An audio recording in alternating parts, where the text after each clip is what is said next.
Olá, está no ar mais uma edição do Link CNJ.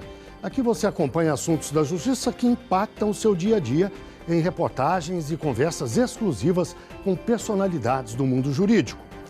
E hoje vamos falar do acolhimento de crianças e adolescentes no Brasil. A negligência é um dos principais motivos que levam a justiça a decidir pelo acolhimento institucional ou familiar de meninos e meninas. O Sistema Nacional de Adoção e Acolhimento registra 30 mil crianças e adolescentes em situação de acolhimento no país. Os que ficaram órfãos são apenas 0,4%. Os que enfrentam problemas por causa do consumo de drogas por parentes próximos são 8%. Os que vivem em ambiente de conflito familiar, 15%. E os negligenciados são 30%. Negligência nesses casos são, por exemplo, a falta de alimentação adequada, de tratamento de saúde, de moradia e de frequência na escola. Geralmente, o Conselho Tutelar que sugere, para o Ministério Público e a Vara da Infância, o juiz tem que aceitar. E aí ele faz a determinação da criança vir para a instituição, ela fica morando aqui temporariamente. Aqui passa a ser a casa dela e a equipe técnica vai trabalhar com essa família, fazer estudo para conhecer e fazer um plano de ação para tentar resolver essas questões que demandaram o acolhimento para que a criança possa retornar para a família. Durante o acolhimento, deve ser garantido à criança educação, saúde, alimentação e a visita de parentes.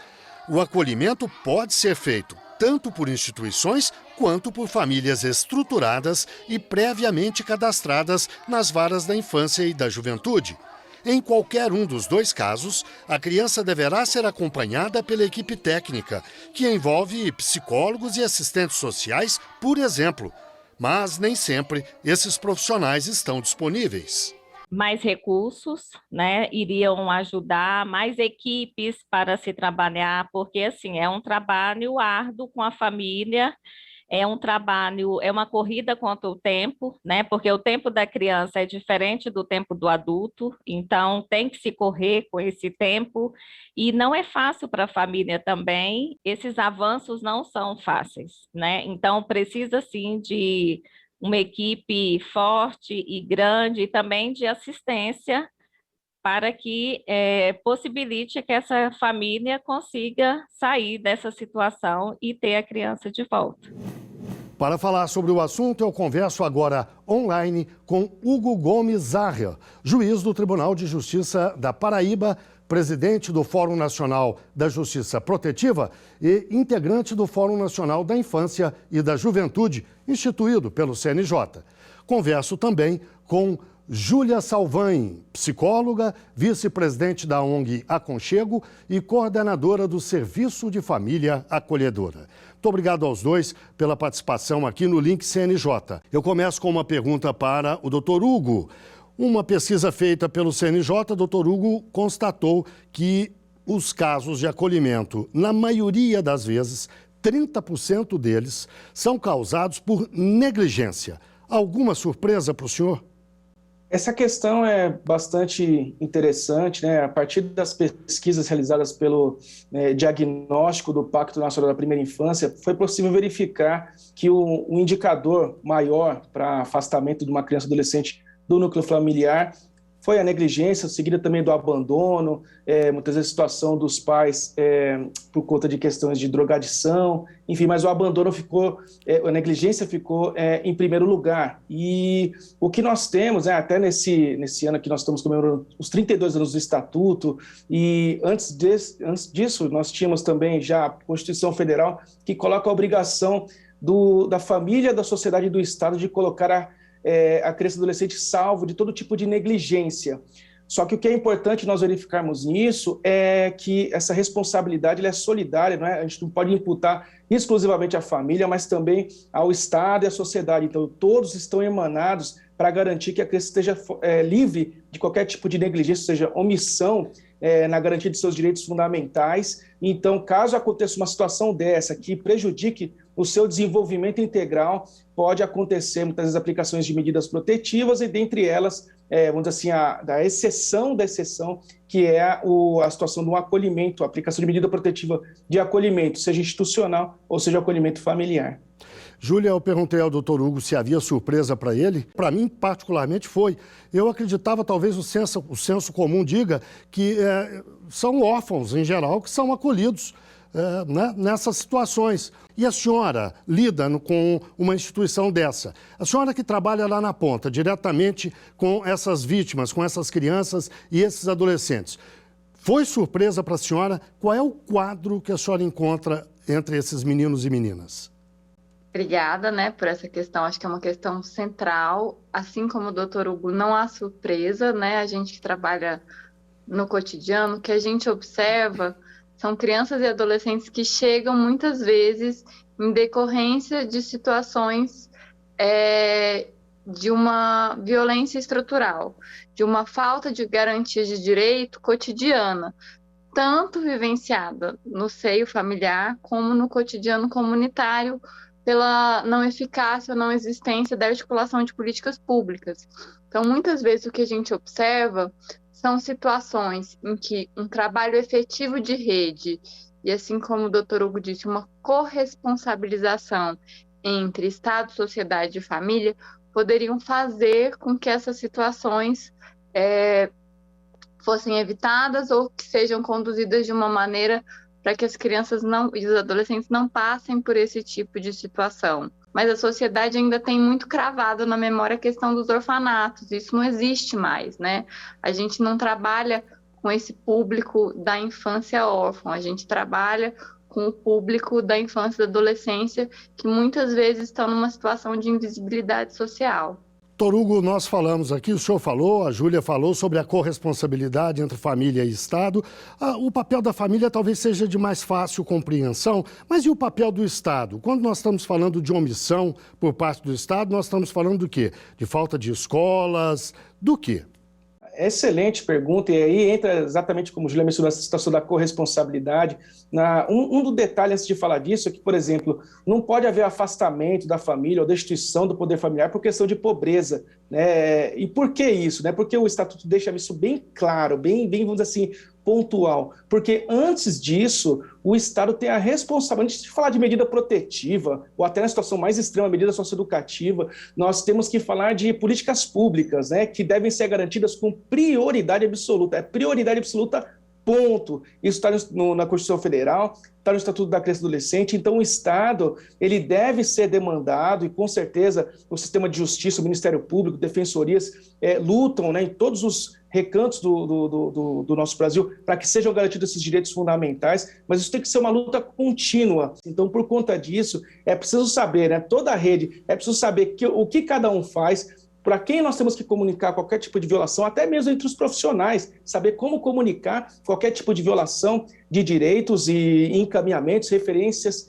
e contra-referências, para que assim se garanta esse direito fundamental. Então é muito importante a corresponsabilidade e o trabalho intersetorial, e o diagnóstico mostra isso, a importância de se reconhecer esse trabalho como uma finalidade, algo que já está no Estatuto e normas internacionais, esse trabalho como finalidade do próprio Poder Judiciário e de todos os integrantes do sistema de garantia de direitos. Júlia, e que avaliação você faz desse trabalho intersetorial citado pelo doutor Hugo, que envolve o sistema de justiça, instituições de Estado, não de governo, como o Ministério Público, Defensoria e outros, e as instituições também que trabalham no acolhimento? Que avaliação você faz desse trabalho intersetorial? A criança que está na escola, ela é a mesma criança que vai ser atendida no posto de saúde, que é a mesma criança cuja mãe está sendo atendida ali no Centro de Referência de Assistência Social. Então, se esses órgãos se comunicarem, a gente vai ter uma visão muito mais consistente, uma fotografia muito mais precisa do que está acontecendo naquela rede familiar. E aí os atores dos diversos setores, tanto da justiça quanto do território e a sociedade como um todo, vão entender melhor quais são as vias de atuação. Um paralelo que eu gosto de fazer, que eu acho interessante, é comparar a assistência social, por exemplo, com a saúde, que é uma coisa que as pessoas têm mais no cotidiano. Então, o acolhimento é como se fosse a UTI da assistência social, né? Então, você tem que ter ali olhares para o sujeito integral. Se você olhar só uma partezinha, a coisa não fica inteira e você não vai atuar com tanta certeza. Você tem que ter tido um bom atendimento básico, um bom atendimento do especialista, para que quando a situação chegue na UTI, você tenha um diagnóstico mais preciso de como atuar. Doutor Hugo, a Júlia disse uma frase: se os atores do sistema intersetorial se falarem, e completou dizendo que assim as coisas funcionariam melhor. A pergunta que eu lhe faço é: os atores têm se falado? O sistema tem funcionado? Se não, que falhas o senhor aponta?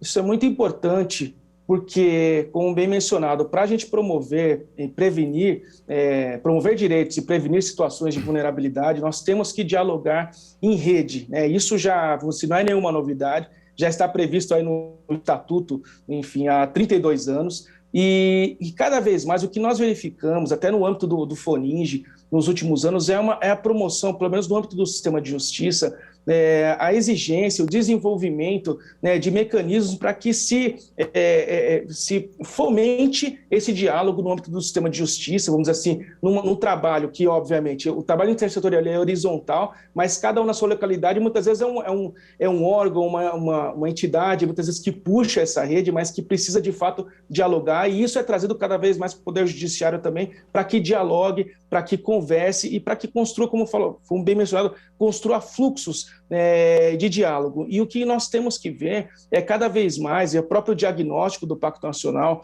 coloca isso, né, a necessidade de se garantir também estrutura no âmbito do Poder Judiciário, né? Nós temos aí o famoso provimento 36, de garantir equipes técnicas, várias exclusivas, para que se possa dar esse trabalho de fato conhecer. E mais do que tudo, a capacitação, né? E o CNJ também promoveu isso, né, nos últimos anos, com o próprio Pacto Nacional, com seminários regionais, com cursos, para que, de fato, não só o Poder Judiciário, mas todos os integrantes do sistema de justiça, Ministério Público, Defensoria, Advocacia, entre outros, possam, de fato, conhecer essa finalidade para que todos os órgãos da rede também possam promover esses direitos. Enquanto o doutor Hugo falava, eu notei no cantinho do vídeo a Júlia muito entusiasmada quando ele citou aquelas equipes especializadas que assessoram o trabalho de acolhimento.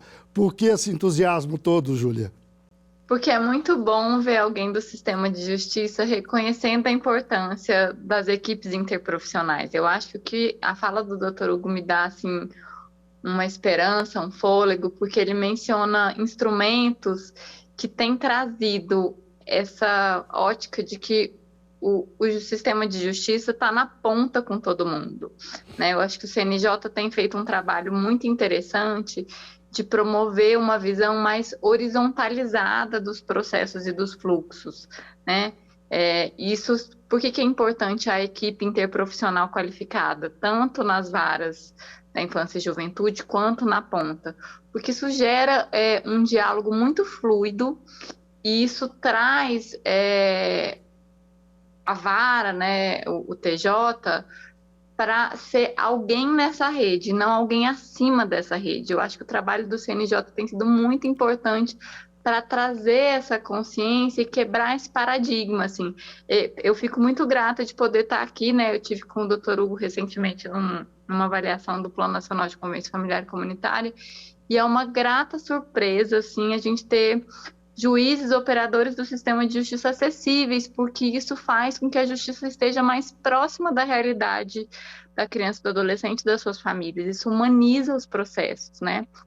E faz com que a gente possa trabalhar com mais afeto, com mais humanidade, que isso é garantido o direito da criança e do adolescente, especialmente na pauta do acolhimento.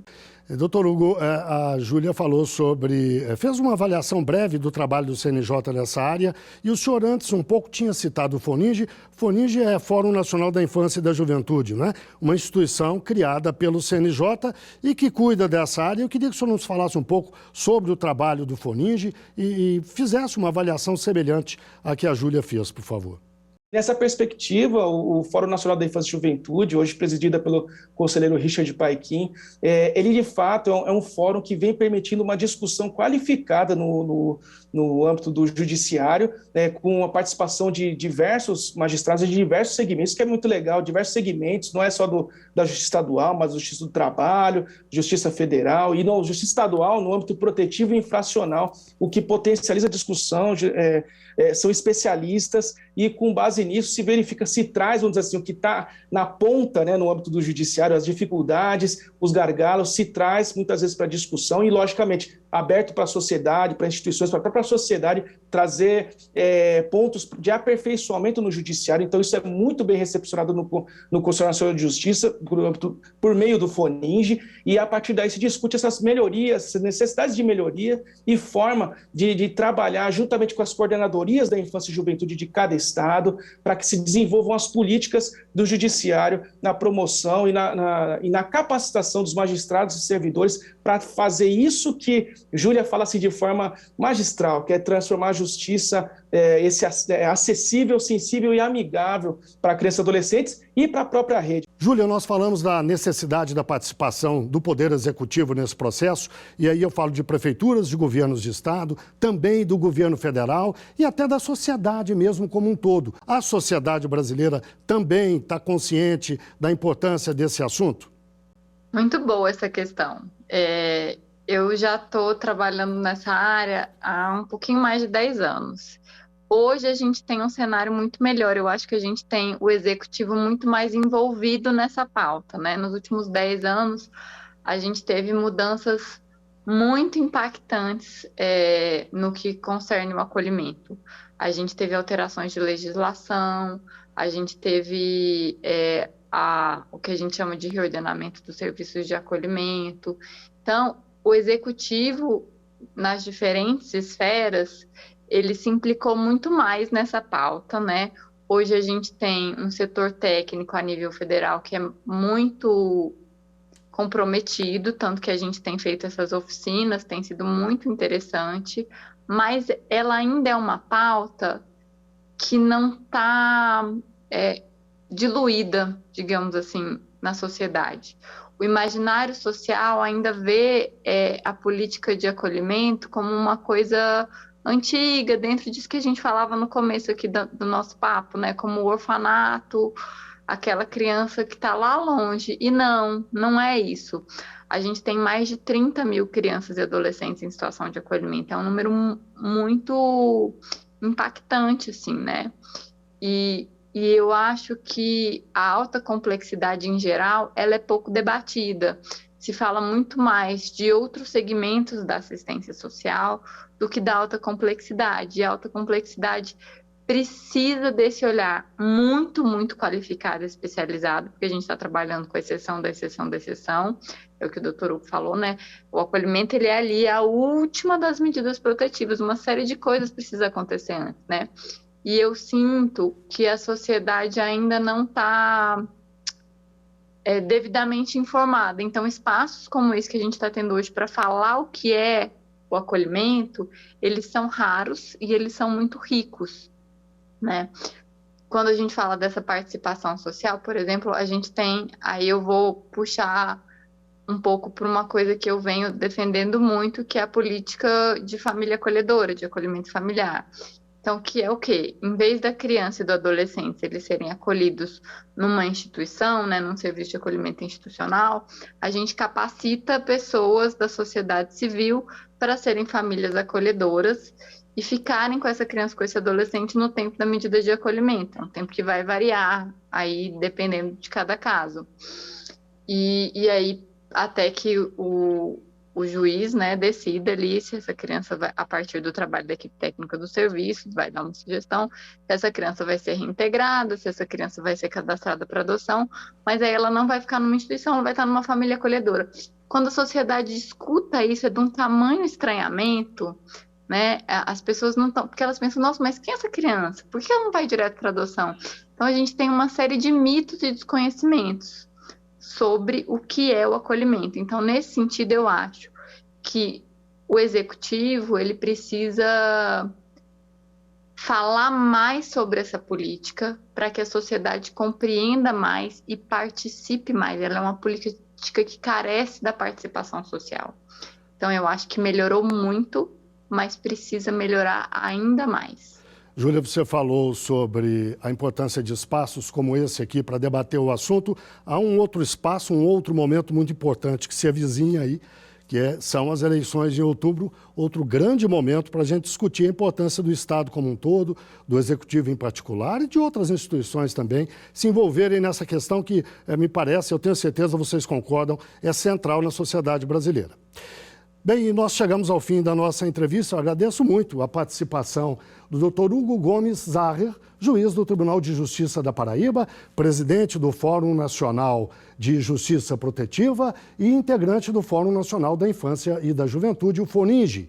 Agradeço também a Júlia Salvani, psicóloga, vice-presidente da ONG Aconchego e coordenadora do Serviço de Família Acolhedora. Agora o link CNJ da Notícias da Justiça. Vamos fazer um giro pelos estados e pelos tribunais do país. 50 famílias vítimas de um grande incêndio em Janaúba, Minas Gerais, conseguiram acordos com a prefeitura da cidade para receber indenização. Em 2017, uma creche municipal foi incendiada por um funcionário insatisfeito e 14 pessoas morreram, entre elas o próprio funcionário, uma professora e 12 crianças. Dezenas ficaram feridas. Os acordos coletivos foram intermediados pela Defensoria Pública de Minas. Outras 7 famílias optaram pela representação judicial de forma particular. No Mato Grosso do Sul, a mediação online agiliza a solução de demandas coletivas e repetitivas na área trabalhista. A iniciativa aumentou o número de acordos e reduziu o tempo de tramitação processual. Em um ano, foram feitas mais de 800 audiências com 80% de conciliação. 803 processos contra uma única empresa foram solucionados, com o pagamento de 8,5 milhões de reais aos trabalhadores.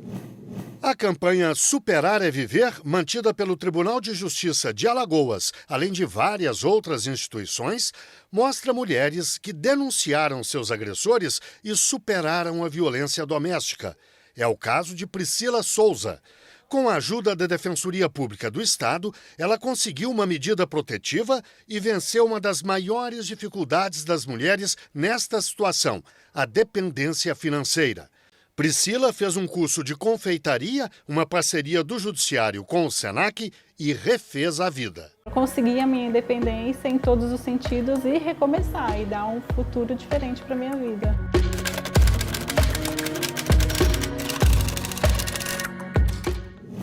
É hora do CNJ nas redes. Vamos ver algumas das postagens que marcaram a semana nas redes sociais do CNJ. Oi, pessoal! Hoje vamos começar com um tema muito sério e sensível, a violência sexual. Só em 2020 foram mais de 60 mil registros de estupros, segundo dados do Anuário Brasileiro de Segurança Pública, divulgado em 2021. O estupro é um crime hediondo, tipificado pelo artigo 213 do Código Penal. E você sabia que o SUS deve prestar atendimento emergencial, obrigatório e integral a todas as vítimas de violência sexual? Entenda mais sobre esse tema na publicação do CNJ nas redes sociais. Você já está sabendo da novidade? Contamos lá nas redes sociais sobre a nova Carteira de Identidade Nacional, que será um registro geral, único e válido em todo o país. O documento vem com um QR Code, o que permite a validação eletrônica de sua autenticidade, assim como saber se ele foi furtado ou extraviado. Os primeiros documentos já estão sendo emitidos no Rio Grande do Sul. Confira os próximos estados a receberem a documentação e mais detalhes sobre o tema nas redes do Conselho. E, para finalizar, o CNJ e a OIM lançaram no último sábado a campanha Brasil Sem Tráfico Humano. A iniciativa tem o objetivo de ampliar o conhecimento sobre o que configura o crime de tráfico de pessoas, quem são as possíveis vítimas e como denunciar. Até o final do mês estão previstos diversos conteúdos, entre vídeos e cartilhas. E caso suspeite de alguma situação envolvendo esse crime, denuncie, Disque 100. Eu fico por aqui e até mais. Vamos ao quadro Uma História, aquele momento em que um juiz ou uma juíza conta um caso que marcou a carreira dele ou dela. Confira a história de hoje. Olá, Meu nome é Célia Lara, eu sou juíza da Infância e Juventude da comarca de Lusiânia, do Tribunal de Justiça do Estado de Goiás. Eu venho contar para vocês a história da pequena Raquel. A pequena Raquel foi entregue de forma irregular para adoção para um casal de Lusiânia quando ela ainda morava com a sua família biológica no interior da Bahia. Esse casal trouxe a criança para a comarca de Lusiânia, onde entrou com a guarda, foi concedida a guarda definitiva e, posteriormente, a adoção. Passado certo tempo, a criança que estava com 5, 6 anos, ela já estava bem adaptada com o seu novo núcleo familiar, a sua mãe e o seu pai por adoção. Depois de 5, 6 anos, a mãe por adoção veio a falecer.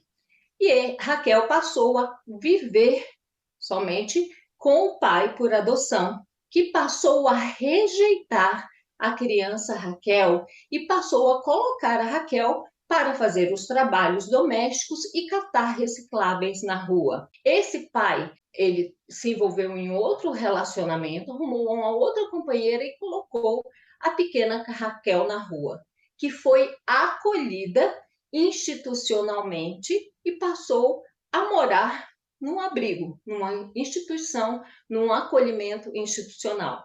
Em uma das manhãs do mês de outubro, quando eu fui fazer a audiência concentrada em inspeção no acolhimento, a pequena Raquel me falou: tia, me ajuda, me disseram, tia juíza, que é você que vai resolver.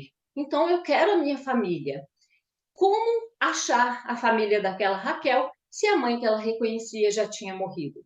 Passamos, então, junto com a equipe técnica do acolhimento e a equipe técnica do Poder Judiciário, a verificar a viabilidade da família biológica. Foi muito difícil acharmos a família biológica da pequena Raquel. Com apoio do Poder Judiciário da Bahia, do desembargador Emílio Rezedar, nós localizamos a família biológica. Nós conseguimos a aproximação da pequena Raquel com a sua família biológica, que na realidade foi descoberto depois que a mãe teria entregue de forma irregular a criança para adoção por falta de condições financeiras. Uma coisa que me marcou muito e que mudou todo o meu pensamento em relação, que me fez refletir a minha atuação na infância, é a importância que nós temos enquanto rede de proteção e o Poder Judiciário, enquanto integrante dessa rede de proteção,